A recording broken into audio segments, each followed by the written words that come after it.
Welcome back to Faith and Fire. Today I'm sitting here with Lauren Hamadou, and we're going to have a conversation that I think you're going to relate to a lot if you've ever had a moment where you stepped away from church for a while, or maybe you're not going to church as often as you'd like to, and you decide, hey, I think I'm going to go to church again, or I'm going to go to church a bit more. We're going to talk about returning to church. As we head into the year where we just rounded the corner of Christmas and we're heading straight towards Easter. And if you're familiar with the term C.M.E, we've got our friends that visit the church Christmas, Mother's Day, and Easter, which is perfectly fine. However often you go to church, that's what works for you. But what if what works for you shifts? That's what we want to talk about today. What does it look like when there's a shift in what you want to do? What does it look like to jump back into the church? What is exciting about it? What are we concerned about? And how do you make that transition in a way that works for you and your family? So, Lauren, I'm actually really excited about this conversation. And I just want to have an open discussion because this is so real. I know we've done this. I don't know if you know that about me, is that when we were younger, my mother and I, before she whole entire jumped into the ministry, she and I were going from church to church. So it was actually kind of cool because it was just her and I. We were like, I was like 10-ish or something like that.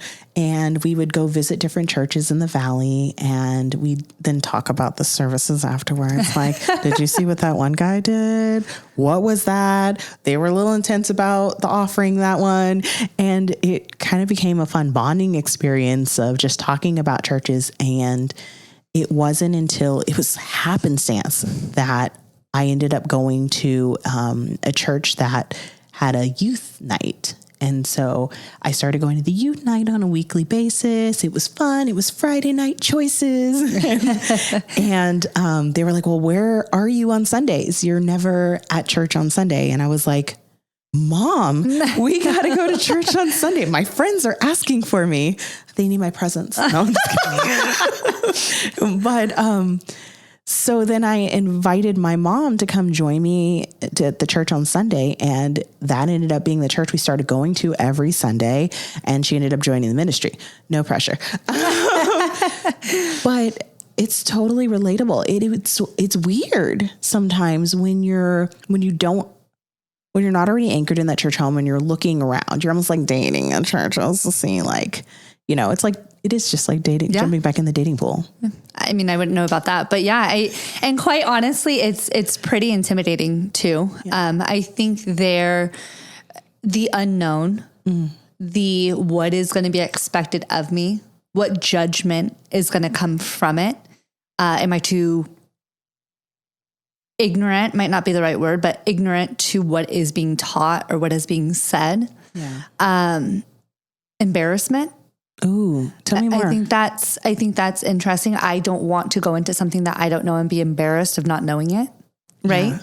Yeah. So I have been very blessed to be raised by the mom that I was raised by, who was raised in the Catholic faith, in the Catholic religion. She went to Catholic school. She went to Catholic church, the whole shebang. And then when my grandma and my grandpa got divorced, she was shunned from the church. And that's all she knew, right? So at a very, very young age, everything she knew and everything she loved was no longer there in her darkest times. Wow. Yeah. And so she raised me to have my faith, which has carried me in so many situations throughout my life. She has taught me the foundations and the fundamentals, but also understanding that going to church doesn't dictate my relationship with God or my worth or my value. But my curiosity gets the best of me, right? I'm curious. What is being taught? What am I missing? What information can I use to help get me on that next stage of my life? And can that be taught in church? But then again, going back to, but I don't want to go to the wrong church. I want to make sure that what they are teaching is in line with my foundation. Yeah. Right.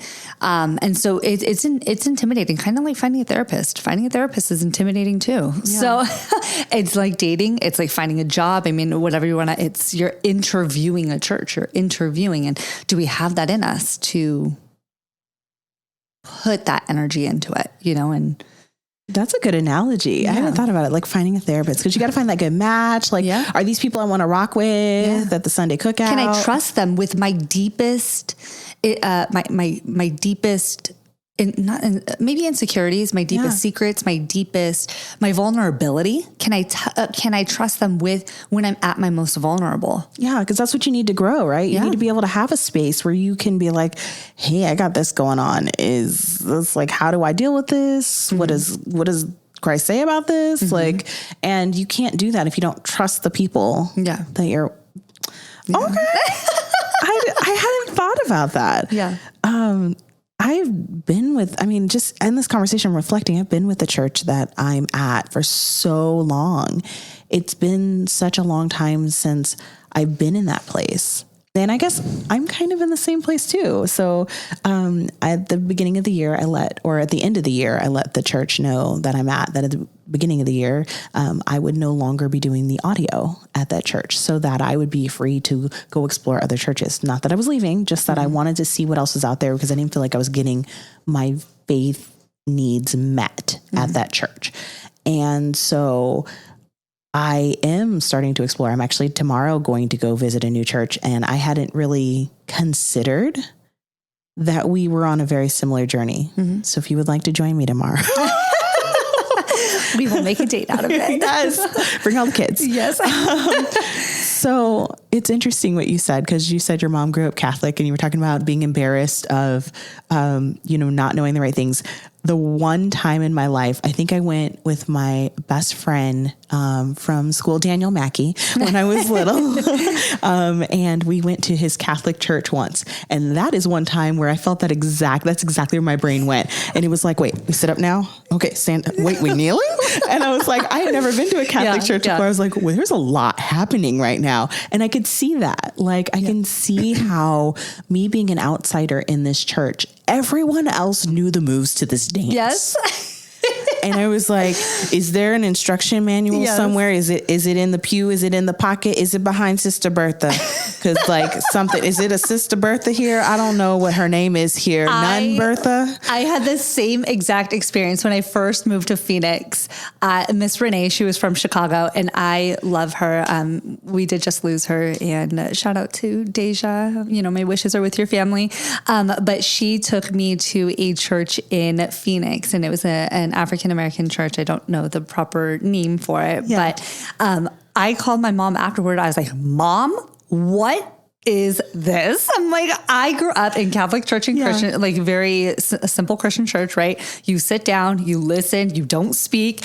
I was like, they were playing music, they were shouting. I'm like, this was a whole new world, right? Yes. And I loved it. Mm-hmm. I thought it was so spiritual. Like, it was so energetic. Like, the vibe was there, and it just aligned with me. And then, I just have to be able to grasp the message that is being said. The language, right? Because it's all such a different language, it is. Depending on who is the one that's speaking. And kind of go back to what we said earlier too. You have to trust the person, because at the end of the day, it's a man or a woman, right? It's an individual that's speaking to you, translating God's words, right? And you have to be able to trust that person, that they're not steering you wrong, and that they're being honest with the message that they're sharing. And that's why one reason I love listening to your mom talk. And I think it's so profound when you have someone with such a voice, and it's fun. It's interesting. And it's even bigger, right? Is that person has to guide you correctly, but then you have to trust the people who are going on the journey with you, because if everybody in the submarine isn't trustworthy, the ship can go down. Yes. Wow. And so I just think that's so funny. Oh my gosh. Okay. So, when I bring you to church on Sunday, we're going to talk about it afterwards. We're going to see if we have do you know what denomination it was? Like Kojic, Baptist? I think it was Baptist. Okay. I think it was. Okay. But don't quote me on that again. No It's been a worries. long time. I've had 2 kids since. Was there hooping and hollering? Oh, yes. There was some hooping? Oh, yes. And Jesus. Yes. And again, like you said earlier, I was missing, everyone was singing the songs. They were following along like verbatim what was being said. And I'm like, where's the page are we on? pamphlet, you guys? How do I follow along? So it's interesting because when I think about the church that I'm at now, that's the one thing that I struggle with when new people come. I think I've told the story on air before, but I had a friend who reached out to me and was like, I want to go to your church. And I was like, my church? They were like, yeah, I want to go to your church. And I was like, do you want to go to this other church together? And they were like, no, I want to go to your church. And I was like, okay. And they're like, I'm going to bring my mom. Oh, okay. I was like, we bring in 2 people. Got it. Okay, let's do this. And so it's funny because I couldn't put my finger on it. And I'm like, why is it not a place until they showed up? And I remember them sitting in the pew. I went and sat next to them, right? Because I usually sit in the sound booth, but I came and sat next to them because they were visiting. And I watched them struggle through this whole service. And I felt so embarrassed. Like we went to go sing a song. They were like, where are the hymnals? Oh yeah, they got rid of those. And it's like, okay, well, there's a screen up there. Why aren't the words on the screen? These are all great questions. Yeah. Yeah. And then like I'm an AME, African Methodist Episcopal. So my mom likes to say African because it was historically a Black church, Methodist because there's a method to our madness, Episcopal means we got lots of rules. I like that. And so we have a lot of things that we just say verbatim and we recite every service and you memorize them over time, but no new person's going to know these things. And it was that moment when we were all saying the same thing and the 2 visitors were looking around like, what's happening right now? When I was like, we sound like a cult. Yeah. Oh. We sound, probably extreme, right? Yeah. But like, I could imagine and feel in a palpable way how they must feel in that moment. And I literally just shriveled up inside myself. And like I was an like, outsider. Yes. And how do they fit in? And it's one thing to memorize what's being said, but do you really know what is being said? Yeah. Right. And if somebody is coming in from the outside, listening to what you're saying and they're not catching on, then you're defeating the purpose. 100%. Yeah. And you know, what's funny is when somebody like recites the wrong word and it doesn't even make sense anymore. And you're like, wait, but did you play that back? Like, did you know what you were saying? Like what you were going for? Cause then I think you would have caught the fact that wasn't the right word, which makes me wonder, like, do you say it too much to where it's just a bunch of words to you, but they has no meaning? Yeah. Yep. And so all of that kind of resonates with, okay, being a visitor, how would I like it if I went to a church and we went to go do something and I'm like, what is this cult singing or saying? And where do I at least find out what it is before or they're like, sing along. And you're like, I don't know this song, sir. Okay. So listen, so as both of us embark on this journey of exploring new churches, dating a little, finding a therapist, whatever we want to call it, what are you looking for to get out of going to church? That's a hard one.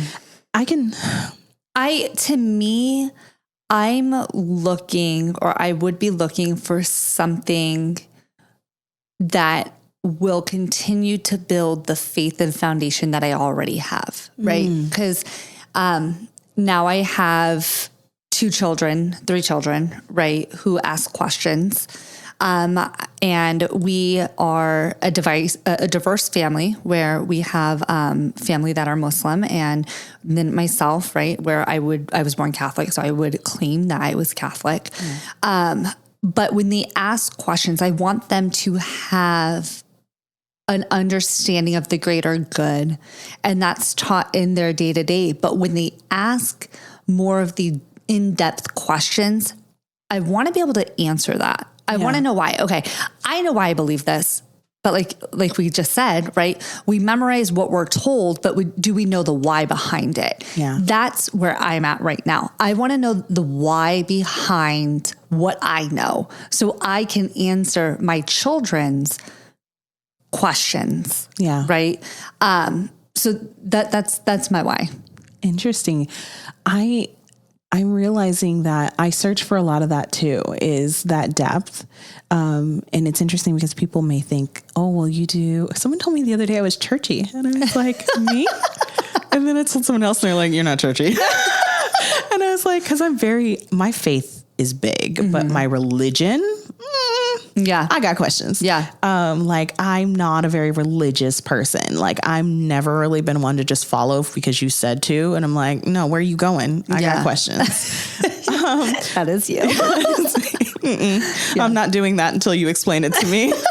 So, I say all that to say, I want to understand more about my faith. I'm not super religious today.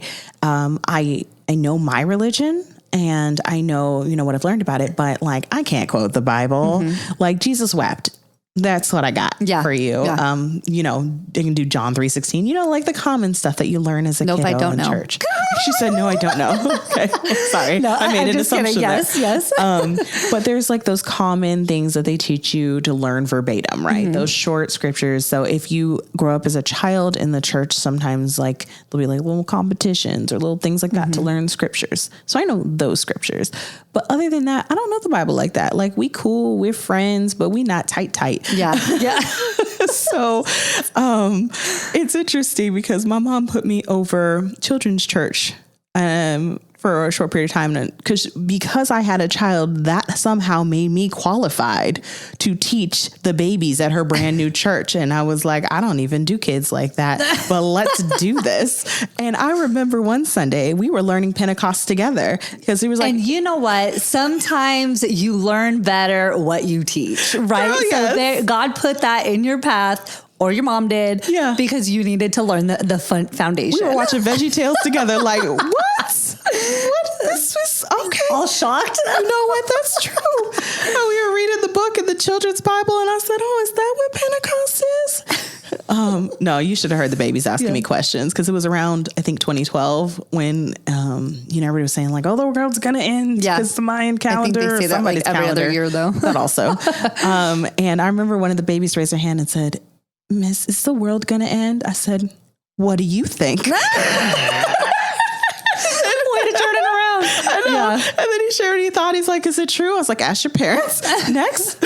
See, and that's the problem that I'm in. I am the parent. Yeah. Right. So I'm like, okay, let's call Mimi. Let's get Mimi on the phone. Like, I've even thrown Nana out there. Okay, hold on. We're gonna have to get with Nana. And we're gonna have to talk to Nana because and that's where I don't want them to walk blindly in this world. Yeah. I want them to understand what they're being told and what they're, what they believe. Yeah. And that falls back again, like in my darkest times as a child, I was able to fall back on the faith that I had. And sometimes that's what it is, right? It's just the faith. It's just in your heart and in your soul. You just believe it. And so you have to, I explain that to my very, 1 + 1 has to equal 2 to my children. And sometimes it just can't. And I have to explain that to them. And then the whys. And I'm like, I don't know, just because and so that's where I want that growth for me. Right. Because if I grow and I become better and I become stronger and I can explain the why when they question me, and it's not just, well, because I told you so, it's going to help them have a stronger foundation. Yeah. Sometimes you got to explain 1 + 1 = 3 because God. Yes. And you're like, so God, and they're like, well, God always equals another 1. No, sometimes he could be 24. Sometimes he could be -8. It's just, you just got to know that when you're mathing with faith, the math doesn't math the same. Yes. Yes. Yeah. And I also love the fact, and I'll give a huge shout out to my husband too, because he does he is more in tuned with his faith and his upbringing, it was much more structured. So when those questions do come up, he is able to guide in his own light, in his own way. And I love that for our children, because we want to make sure they understand both dynamics. So I just need to have a stronger dynamic for me. You're like, he's doing his part. I gotta do mine. I gotta come in. Yeah. Okay. So that's cool. So if you're looking for that in the church, and it's interesting because I think a big piece of that is going to be the sermons, but also the accoutrement of the church world. Like, what else do they offer to help you, like, to process in your own life? Like, do they have small groups that you can join? Do they have, ministries, other things where you can relate and have conversations about what's going on in your life and bounce it up against that, right? What are you really excited about? Hope or even hoping to encounter as you go on this journey? I can tell you for me, if you'd like me to start. Yeah, go ahead. For me, as I embark on this journey, I'm really looking forward to connecting with other people my age, who may be going through similar things, similar places in life. Like, me, I like to ask these questions about my faith.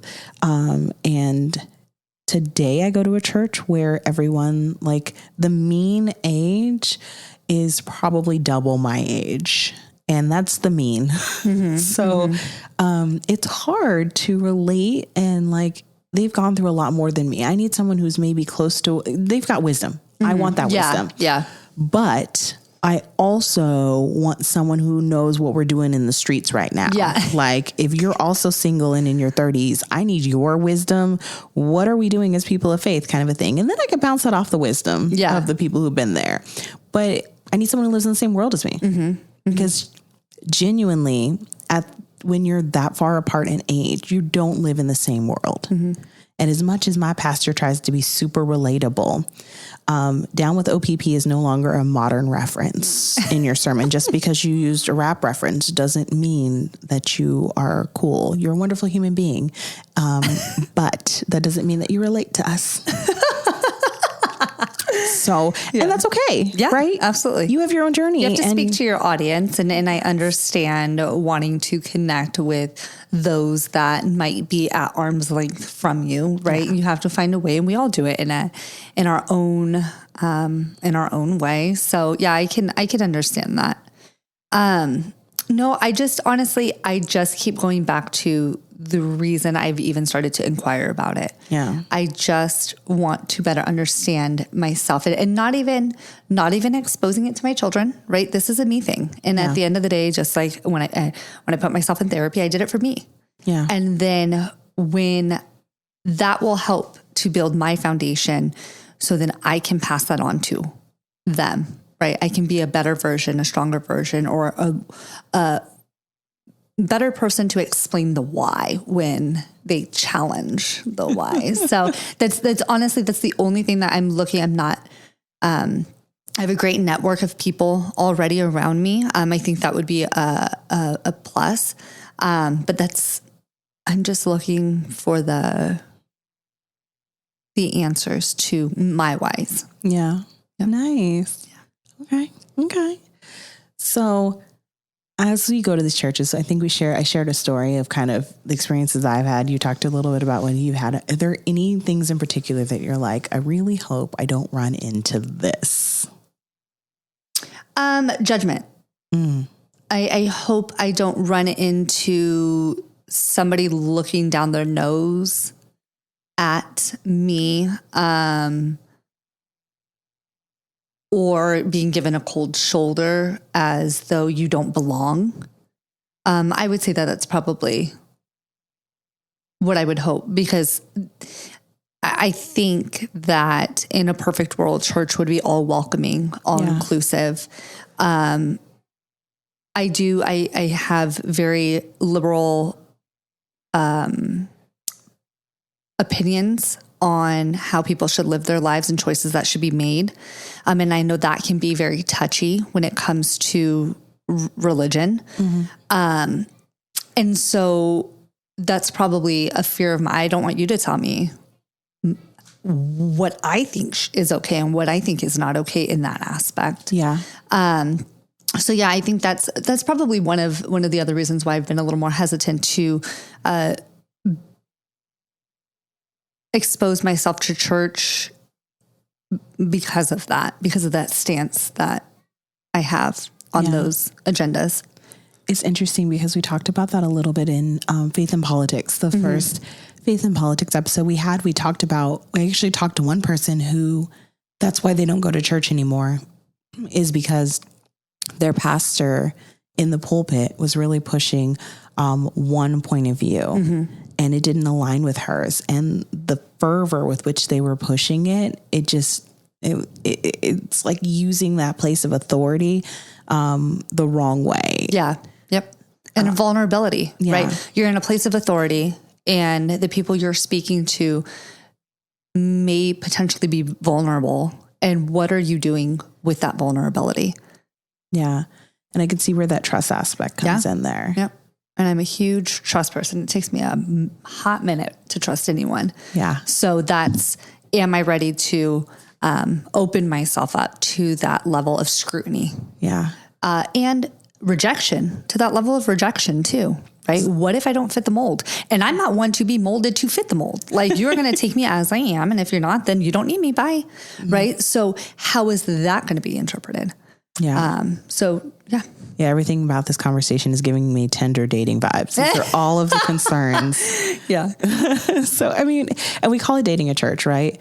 But it really is that. And I think some of the things that make me nervous as I embark on the journey of visiting a church that I'm less familiar with is, some of those things that I know we do as a church community for all the reasons that make sense to us.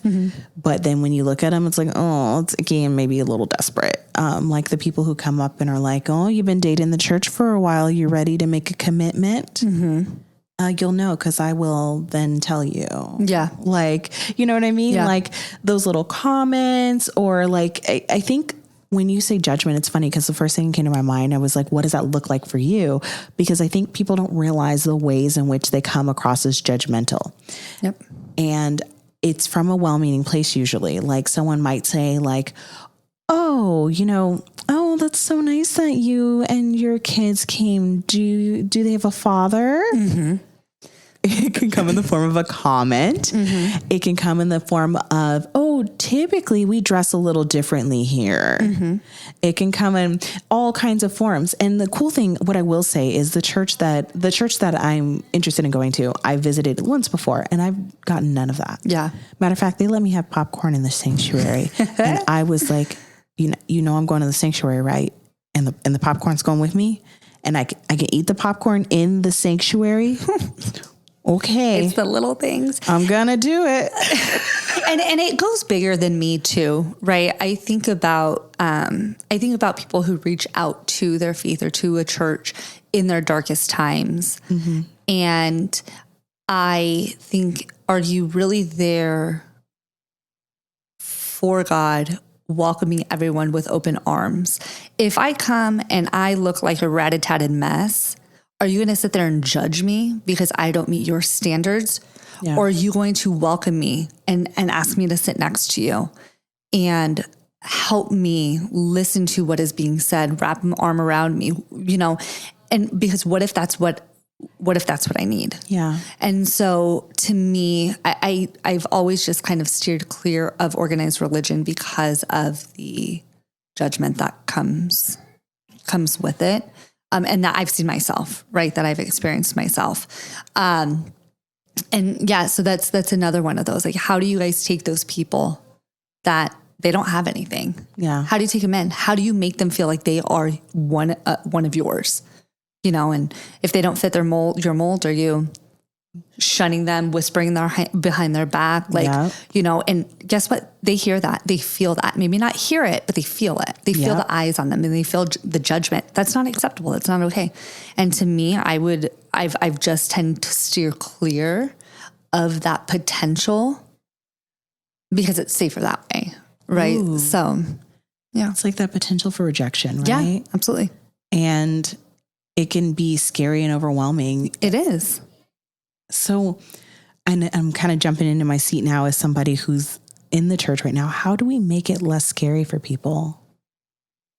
so that they can make that leap and maybe visit a church? I think it is, it's not something that's going to be done overnight. I think actions speak much louder than words. You can say you're welcoming. You can say you're accepting. You also have to understand that people are going to have the trauma that they have that might prevent them from reaching out. But once it takes so much effort for somebody to reach their hand out and ask for help, reach their hand out and ask for acceptance. What are you doing when that hand is reached out? Yeah. Right. I think to me, when an opportunity presents itself, you have to be ready. And everyone's story's different. I don't know. I don't know. I don't know if somebody came to me today and offered, and sometimes it's not right away, right? Like if you're like, hey, go to this church function with me tomorrow. I'm like, it might take you asking me 5, 6, 7 times to go for me to, okay, all right, let's go. It's about timing. Yeah. Yeah. I like that you said church function, because I think that's where my brain went. Is you said like when you have the opportunity, I'm like, well, how do we get the opportunity, or how do we help facilitate getting that opportunity sooner? Because a lot of times that's what people think of as evangelism. That's what they're trying to do, right? They're trying to get people to give them the opportunity. Mm-hmm. But I think it comes in a variety of ways. Sometimes it comes in a very aggressive way. Yeah. So, you gonna come to church. You gonna love Jesus. It's funny because even as somebody who has, I feel like my faith is pretty strong.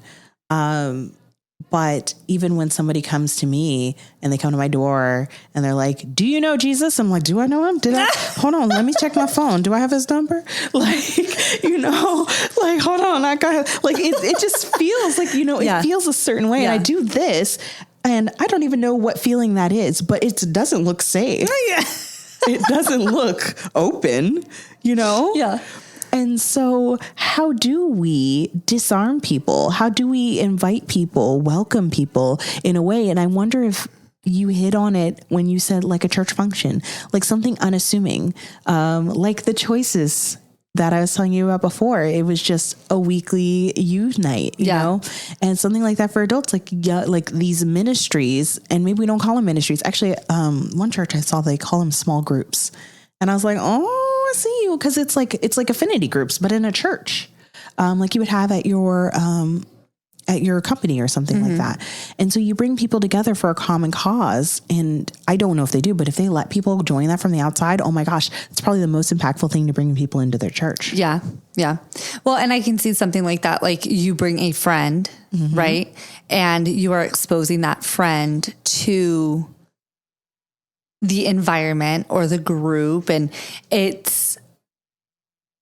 but I mean, that can also go one of two ways, right? Yeah. Are you trying to trick me into coming and joining your church? Like those people that are like hesitant to join church functions, like, oh, this is just a, so gotcha moment, know? And it's, so yeah, I think that's an interesting. But it's just being open and transparent about your intentions, right? And being clear, just like, hey, I think this is something you might benefit from. Yeah. There's this women's group. It's at my church. You don't have to join, like addressing the elephant in the room up front. Yeah. But I just want to include you because I think you're going to get something from it. And I noticed that it's on a similar journey as you. Yeah. And it's almost that open, transparent conversation and addressing those things that might be in their head. Because it's there. Like you're not going to put it there. And it wasn't there already by saying it. So it's having that conversation and saying, I know that you're hesitant to go to church. I'm not saying you have to go to church or that you even have to join me, but I see the journey that you're on and I see that the light that you're trying to create in your life. And I think this might be a piece of that puzzle. Yeah. Do you care to join me? Yeah. And like, that's an invitation. That doesn't make me want to do this. Yeah. Yeah. And I think when an opportunity presents itself, we listen, right? And listening to the people that we care about and we love, listening to the journeys that they're on. And if there is an opportunity that presents itself where they can join you in whatever that is, saying it like, hey, come with me, let's go. But then with that being said, it has to be a place that you trust too, because you're bringing someone you love and you trust there. That part. So, yeah. Like maybe I should have been more forceful when they were like, I want to go to your church. And I say, I don't think that's part of your journey. I don't think that's part of your journey, but let's go to this other church together. Yeah. Yeah. So, because that's a part of our journey. We've got a new journey together, friend. Yeah. So, I like that. And I like, it makes my heart happy to think about like, how do you do that? Because I think sometimes when we talk about all the things that stand in the way of us wanting to go to church, it feels like we're doing like anti-evangelism. Yeah. And that's not it at all. I think sometimes we talk about the barriers or the things that keep us from wanting to do it so that we can prevent those things or we can not do those things. You know, when we talk about the ways that people, come across as judgmental when they're not trying, we're trying to help people understand how their actions are resonating so they can take different actions so that we can, you know, help people explore their faith in ways that are authentic to them. And sometimes it's going to be in a church and sometimes it's not. And that's okay. But if someone's craving to go to church, you know, how do we help facilitate that, help them along on their journey instead of being a barrier to their journey and a barrier to their growth? That's what I think it's really about. Yeah, I would agree. That's beautiful. I'm excited. Okay. Well, I'm going to send you a time and a location after this and we can, okay. New idea. We can go to church together and then we can come back and report out on it in an episode. We'll think about it. You don't have to answer now. It'll be great. So plan for the future. We're going to put a little pin in it. But, no, I appreciate, just having that open and transparent conversation because it can not only be nerve-wracking going to a new church, but talking about it. Yeah, absolutely. And I was really excited when you shared with me that you were interested. It's funny because I think I had my headphones in at the time and I was listening to a podcast episode and I was like, okay, I'm going to find the time markers for this episode. And it was funny because you kept talking like about other stuff. And I was like, hold on, let me take my headphone out. And I was like, oh, this is one of those moments. I need to take my headphones out permanently and we need to talk. Yeah. Which was cool. And, it was exciting because I was like, ooh, this is something that I want to do together. Yeah. Like I want to go on this journey because we're in similar places in our journey, even though our journeys look so different. Yeah, they do. Which is cool. But our roads are running parallel all the time, right? Yes. Awesome. So as we embark on this journey, what's one thing, if you could like speak to that future church that you're looking for, that you're looking to go to, what would be one thing that you would say to them or ask of them? Knowing that you're putting your heart on the line and you're being vulnerable. Speak to those of us who don't speak your language. Oh, yes. Tell me more. Make sure that the messages that are, and maybe it's not up to them to do that, but make sure there's a way for the messages that are being shared, that there's a way for those of us who are first timers to understand what's being said. Yeah. And being welcoming, not aggressive. I think there's a fine line. Being welcoming. You're going to get this hug today. This is the hugging music. You're going to get this hug. Yeah. So I think I think those are the two things that I would, so you don't scare us off when we're, start to test the waters. You're like Bambi. Yeah, yes, exactly. Oh, I love that. Welcoming, I think, is the key word for me. Is I really want to feel like I'm grafted into part of the family. So the church that I'm looking to go to, I've been watching, I've been looking at their stuff online. I visited once, I've seen the ministries they have, and I'm really interested in diving in. Like, girl, don't even play with me. Give me 3 weeks. I might be in the choir stand. Yeah. But I believe that. Yes, I'll be like, yeah. Did you join? Nope. But that's the thing is I am a little concerned that like, it's a big church. I'm a little concerned, like, am I going to be welcomed? Am I going to be treated like an outsider? Am I going to be overwhelmed with, people kind of like, oh, you're new. Yeah. Or is it going to be, how is that going to be? So I want to feel welcome. So if there's one thing I would say to that church, it's just welcome me. Yeah. Like I can be a productive church member. Don't put me on audio. I only know how to press 5 buttons. I'm not the one. But like, I'm ready to serve. And I think if I get that welcome, if I feel like it's a place where I'm welcome as I am. As you are. Yes. Yeah. Yes. And that I can ask my questions here. I can explore my faith here. And it's a safe place to do that with people who have things in common with me. Then I will be an amazing church member. I will be dedicated. I'm an every weeker. Yeah. That's just what I like. Yeah. I like that nourishment on a weekly basis.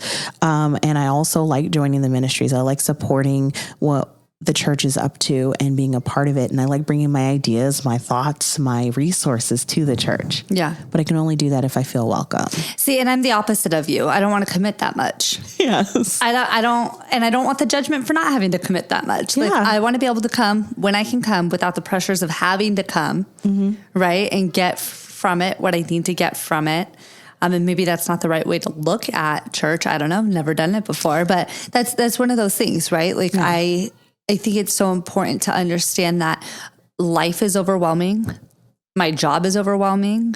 Being a mom is overwhelming. Being a wife, right? I have all these other things that consume every bit of my being, in the most beautiful, wonderful ways, but it's a lot, right? Yeah. And I don't want another thing to put on my plate that's just going to be overwhelming. Yeah. So I want it to be something that's enjoyable, something that is natural. That's what I would say. You want to be accepted for how you show up in the way that you can show up. And I love that. And I think it's in having that openness to you showing up however you want to show up that allows people who do want to commit more to commit more. Yeah. Like, I think if I came in and that expectation was already there, I wouldn't want to do it. Yeah. But it's because if they speak to you, they're going to speak to someone like me, you know? Yeah. Just being open and like, oh, you're back. I'm happy to see you. Yeah. But when you're not there, there's no shoulding on. There's no, you should be here. Where were you? Why weren't you here? Why weren't you here? Yep. Mm-hmm. Like, oh, and again, it's the comments, right? It's never like a direct, like, you should have been here last week. It's always like oh, well, we missed you last week. Mm-hmm. And don't get me wrong, because someone would say, well, sometimes they just miss you and people just want to reach out to you. Yeah. You know the difference between that energy of, I really missed you last week. I wanted to talk to you about what was going on with my kiddo versus, why weren't you here? We missed you last week. And for those who listen online, you really got to see the YouTube episode because those faces I was given while I was saying that, like all of the energy, but hopefully you could hear it in my voice too, because there's a difference in intent. Yeah. And I think, putting my hold on, let me switch my hat again. As the church hat, we have to be careful what kind of energy we're giving. Yeah, correct. Because the same action with a different energy and you don't check your intentions at the door, they can show up looking for Christ and find you instead. Yeah. And be scared off. Yep. Yep. Okay, Lauren. That's good. Well, thank you. Well, I'm excited about church this Sunday. Oh my gosh. I'm excited about all our journeys together, Jessica. Okay. Awesome. Well, thank you. Thank you. And thank you for joining us for this conversation. I love our little fireside chats, and hopefully you do too. If you're enjoying content like this, please be sure to like, share, and send it out to all your friends so they can be inspired too and join the conversation as we continue along this faith journey on Faith and Fire. I look forward to seeing you in the next episode.